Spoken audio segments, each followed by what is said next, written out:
Sa bispera sa BOL plebiscite sa gunsong pagbusikan ang hitabo sa Lanao del Norte kagahapon. Nakatutok si Jandy Esteban.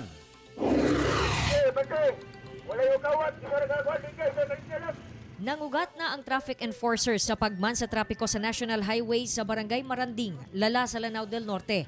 Alas 4:35 Martes sa hapon.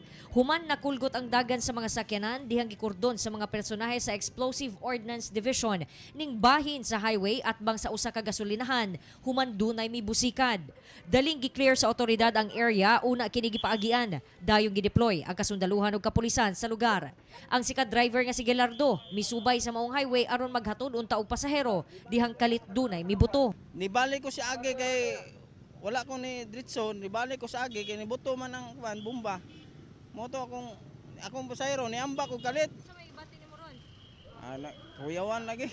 Ang mga establishmento doon sa explosion site naniraog sayo sa kahadlok. Gisundan usab kini og laing pagbusikad sa Municipal Hall sa Kauswagan. Hinuon, walay natalang casualty. Alas 10 sa gabi, laing pagbusikad na usab ang natala sa usa ka tulunghaan sa Sultan Naga di Maporo nga 200 meters lang ang gilayon gikan sa checkpoint. Na-recover sa naitabuan ang shrapnel ug safety lever sa usa ka MK fragmentation grenade. Nakita daw nga nagikan dito sa blast site pero wala pa naman nakuan. Allegedly naka-green daw o kuan unsa ni kaning sleeveless. Naka-sleeveless siya green then kadalag backpack nga gray. Para mo lalaki, medyo taas na mga 5'7" siguro ang height. Ang maong sunod-sunod nga pagbusikad nahitabo sa adlaw una ang BOL plebiscite. Nakikita natin na ito ay isang pananakot, a desperate move to influence yung mga magboboto ngayong araw.